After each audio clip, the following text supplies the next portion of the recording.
Hello जी, नमस्कार। कैसे आप लोग? स्वागत है आप सभी का अपनी केमिस्ट्री क्लासेस की इस अमेजिंग प्लेटफॉर्म पर। तो हमारा जो चैप्टर चल रहा है वो चल रहा है some basic concept of chemistry, जिसका आज है लेक्चर नंबर 8। तो वीडियो को अच्छे से देखिएगा, जो भी आपको समझ आए, जो भी आप इससे सीखते हैं उसके बारे में ज़रूर कमेंट करिएगा। तो चलिए वीडियो स्टार्ट करते हैं। तो चलिए पिछले लेक्चर में हमने कुछ क्वेश्चन करे थे। मैंने आपको H2SO4 के मास निकालना सिखाया था और SO2 के भी मास निकालना सिखाया था। हमने प्रोटॉन्स, इलेक्ट्रॉन्स और न्यूट्रॉन्स कैसे निकले थे उसमें ये भी हमने सिखाया था आपको। उसके बाद हमने आइसोटॉप्स के बारे में पढ़ा था। आइसोटॉप्स क्या है, जिसका मतलब एटॉमिक नंबर सेम होता है, एटॉमिक मास अलग अलग होता है। हमने ऐसा कुछ बात की थी, उसके हमने उदाहरण समझे थे, ठीक है। उसके बाद मैं देख लूँ जरा, यहाँ पर हम आइसोटोप्स ऑफ कार्बन का देखेंगे, ठीक है। यानी कार्बन के आइसोटोप्स के बारे में बात करते हैं। तो कार्बन के 2 आइसोटोप्स हमारे पास निकलते हैं। वैसे कार्बन के बहुत सारे आइसोटोप्स होते हैं, और अभी हम यहाँ पर मिनिमम 2 पढ़ते हैं, ओके। तो कार्बन का क्या है, सबसे पहले 612 देखें, ठीक है। ये हमारा नॉर्मल आइसोटोप है, ओके। 612 क्या है, अपना नॉर्मल आइसोटोप है। इसमें प्रोटॉन कितने, 6 है। न्यूट्रॉन्स कितने होते हैं, 6 होते हैं। और इलेक्ट्रॉन्स भी कितने होते हैं, 6 होते हैं, ओके। ओह सॉरी,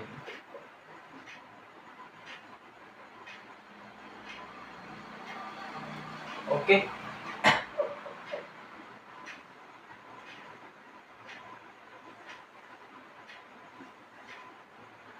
और यहाँ पास उसके बाद आता है हमारा C14 6, ठीक है। यानी कि कार्बन 14 6 आ रहा है यहाँ पास हमारा, ठीक है।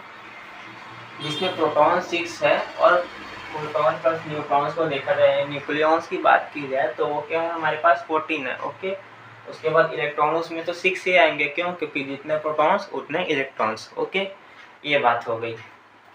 और ध्यान रखिएगा, ये जो कार्बन है हमारे पास वो है रेडियो एक्टिव, ठीक है। कार्बन क्या है हमारे पास, ये है रेडियो एक्टिव। रेडियो एक्टिव के बारे में हम पीरियोडिक टेबल चैप्टर में पढ़ेंगे, ठीक है। उसके बाद हमारा दूसरा टॉपिक आता है जिसका नाम है आइसोबार्स, ठीक है। आइसोबार्स क्या है, ओके। इसमें क्या होता है,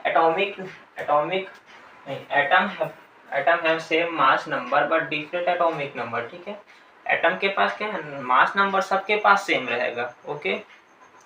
मास नंबर क्या है, सबका सेम है, यानी इसका मास नंबर सबका सेम है। और जो एटॉमिक नंबर है, मतलब एटॉमिक, वो क्या बोलते हैं उसको, एटॉमिक नंबर डिफरेंट रहेंगे, ओके। जैसे कि हम कई जगह देख सकते हैं, यहाँ पर मास नंबर अलग हो सकता है। यहाँ पर देखा जाए तो मास नंबर डिफरेंट है, एटॉमिक नंबर सेम है, ठीक है। आइसोटॉप्स में देखा जाए मास नंबर क्या है, हमारा सेम है, पर क्या है, एटॉमिक नंबर हमारा डिफरेंट है, ओके। यानी कार्बन में देखा जाए। उसके बाद हम देखें तो एक और लाइन लिखा है हमारे पास, atoms having same number of nucleons but different number of protons, ठीक है। मतलब atoms having sum number same number of nucleons but different number of protons, ठीक है। एटम्स के बाद क्या है, प्रोटॉन के नंबर क्या होंगे, सेम नहीं होंगे, ओके। प्रोटॉन्स के नंबर क्या होंगे, सेम नहीं होंगे। हम लोग जानते हैं क्या, एटॉमिक नंबर को हम क्या कहते हैं, प्रोटॉन्स कहेंगे, ओके। एटॉमिक नंबर को हम प्रोटॉन से डिनोट कर सकते हैं। क्या बोला, एटम्स के पास क्या है, atom having same number of nucleons but different number, ठीक है। प्रोटॉन्स की जो भी नंबरिंग है वो डिफरेंट होगी, और यहाँ पर न्यूक्लियॉन्स सेम होंगे, न्यूक्लियॉन्स यानी P+N हमारा क्या होगा, सेम होगा, ठीक है। आइसोबार्स की बात करें, P+N हमारा सेम है। तो चलिए एग्जांपल देख लेते हैं इसका। यहाँ पर क्या, सबसे पहले हम लिया नाइट्रोजन 714, ठीक है। नाइट्रोजन 714 में देखिए तो प्रोटॉन क्या है, प्रोटॉन अलग है हमारे पास, ठीक है।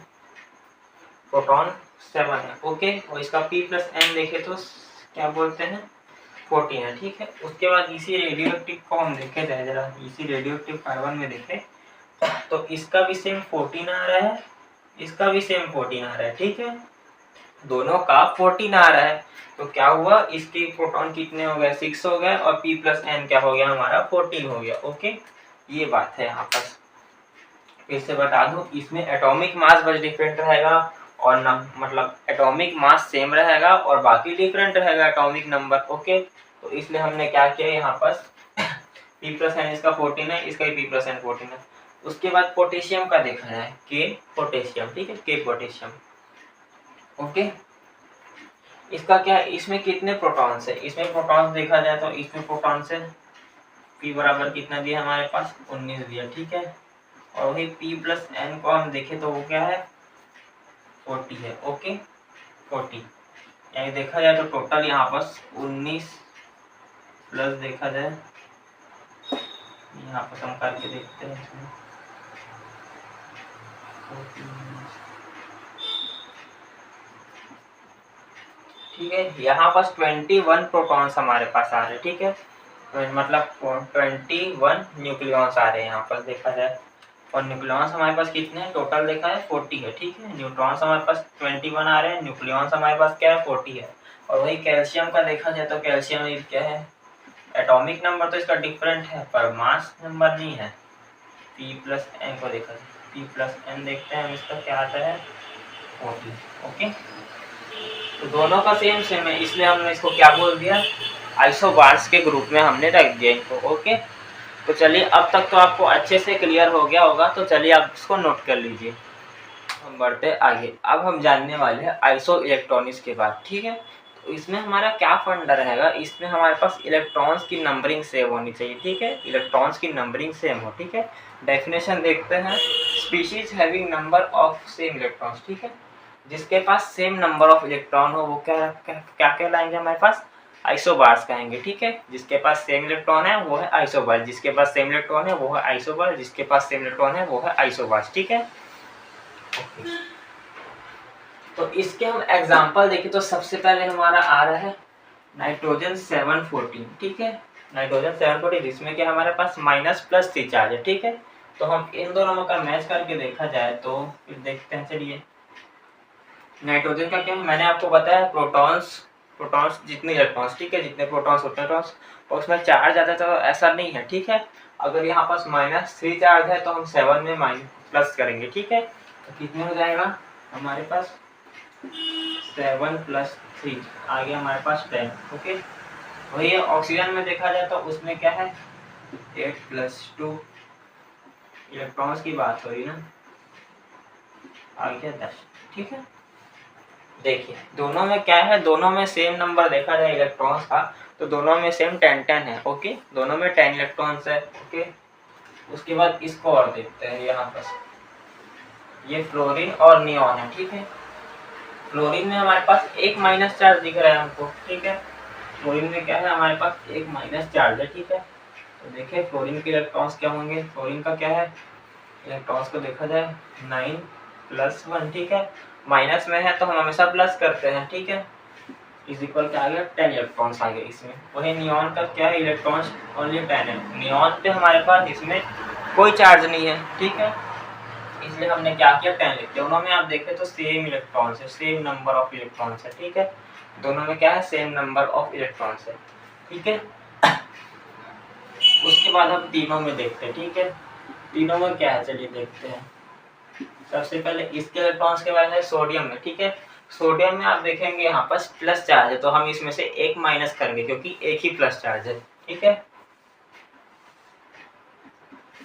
11 माइनस में क्या करते 1 आ जाता है 10। और इसका हम करके देखें तो क्या हो जाएगा 12 माइनस क्या करेंगे हम लोग करेंगे 2 आ गया 10। तो इसका हम करेंगे 13 माइनस कर देंगे 3 आ गया 10। That's it. देखिए तो सबके अंदर एक ही हमको एक ही स्पीशीज में दिख रहा है, यानी सबके अंदर 10-10 इलेक्ट्रॉन का फर्क है बस, ठीक है। यानी 10-10 इलेक्ट्रॉन का फर्क नहीं है, सबके अंदर 10-10 इलेक्ट्रॉन है, ओके। हमें जिसको ही प्लस किया माइनस किया। आपको ये चीज़ इसमें याद रखना है कि प्लस है तो वो माइनस होगा, माइनस है तो प्लस होगा, ठीक है। यानी कैटायन क्या हो गया एनायन और एनायन क्या हो गया हमारा कैटायन, ओके। तो चलिए अब एक काम कीजिए, आप इसको अच्छे से साफ सुथरे तरीके से नोट कर लीजिए।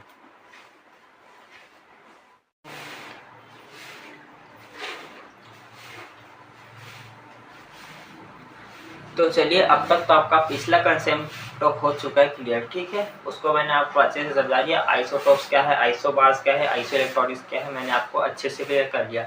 और होते हैं आइसोफर्स होते हैं, आइसोटोन्स होते हैं और भी बहुत कुछ होते हैं, तो उसको हम यहाँ नहीं पढ़ेंगे। उसको हम जब 11 बोलते हैं, जब बड़ी बड़ी कक्षाओं में जाएंगे हम तब पढ़ते हैं, ओके। यानी BSc हो गया, MSc हो गया, ये सब में हम पढ़ते हैं, ठीक है, ओके।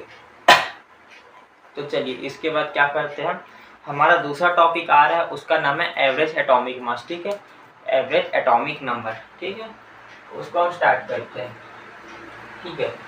एवरेज एटॉमिक मास यानी AAM क्या होता है देखा जाए तो, ठीक है, एवरेज एटॉमिक मास यानी AAM, ठीक है, ये सिर्फ आइसोटॉप्स के लिए होता है, ठीक है, आइसोटॉप्स, ठीक है, जिसमें सेम नंबर ऑफ क्या बोल सकते हैं वो हो, इलेक्ट्रॉन्स हो, ठीक है, क्या बोल सकते हैं, मैंने क्या लिया x लिया, ठीक है, x, ठीक है। उसके बाद में हम लेते हैं इसका आइसोटोपिक मास, ठीक है, आइसोटोपिक मास, उसका परसेंट अबेंडेंस आपको दिया होगा, ठीक है, आपको इसमें आइसोटोपिक मास और परसेंट अबेंडेंस दिया होगा, परसेंट अबेंडेंस दिया होगा यानी उसमें अलग से कुछ परसेंट दिया होंगे कि किसके मास में कितना परसेंट आ रहा है, ऐसा कुछ आपको इसमें दिया होगा ऐसे क्वेश्चंस में। तो क्या करना है, सबसे पहले मैंने यहाँ पास x को लिया, ठीक है, x क्या है, एक क्या बोल सकते हैं आइसोटोप है, ठीक है, आइसोटोप नंबर है, कुछ भी है, आइसोटोप एलिमेंट है मान लेते हैं, ठीक है, आइसोटोप एलिमेंट है। तो उसके मैंने क्या किया, 3 टाइप्स लिए, ठीक है, 3 टाइप्स, एक यहाँ पास हो गया X20 ले लिया, X23 लिया, एक X25 ले लिया, ठीक है, X20 लिया, X23 लिया, X25 लिया, ये मैंने खुद से बनाया है, आपको क्वेश्चन में ऐसे दिया होगा, कुछ भी दे सकता है, ये अपने मन से बनाया, तो इस पे आप ज्यादा लोड मत लीजिएगा, ठीक है। उसके बाद मैंने क्या किया, इसका क्या हमारे पास मास कितना 20, इसका 23, इसका 25 है, ओके। उसके बाद हम परसेंट अबेंडेंस देखते हैं, तो हम 20 का क्या रखें 50% रख देते हैं, 23 का आ गया हमारे पास 20% और 25 का हमें लिया 30%। हम लोग अपने में से सपोज करके लिए ना, ये एग्जैक्ट ऐसा कुछ नहीं है, सपोज करके लिए, सामने वाला आपको खुद देगा, जो भी आपको पेपर डिसाइड करेगा वो आपको सामने से खुद देगा ये, ठीक है। उसके बाद क्या है, हम इसका परसेंट अबेंडेंस यानी मतलब एवरेज एटॉमिक मास निकालते, ठीक है, एवरेज एटॉमिक मास निकालेंगे। तो इसका हम क्या करते हैं, सबसे पहले देखो, चलो एवरेज एटॉमिक मास, ठीक है, एवरेज एटॉमिक मास निकालते हैं, तो सबसे पहले हम क्या करेंगे 20 × 50 हो गए। हम यहाँ पास अपना पहला वाला वो था, पहला भी जो हमारा यहाँ पास ये था, उसको हमने क्या किया 20 × 50, 20 × 50, ठीक है। हम एटॉमिक मास को किससे गुणा कर दिए, मतलब मल्टीप्लाई कर दिए परसेंट अबेंडेंस से, ठीक है, प्लस क्या करेंगे हम हमारे पास फिर क्या है 23 × 20, ओके, 23 × 20, ओके। उसके बाद प्लस करते हैं दूसरे वाले को, इसमें क्या होगा हमारे पास नॉर्मल सी बात है 25 × 30, 25 × 30, ठीक है, 25 × 30 हो गया, ओके। फिर हाँ, इसको हमें अपॉन में लेना है, अपॉन में क्या लेना है हमको 100, ठीक है।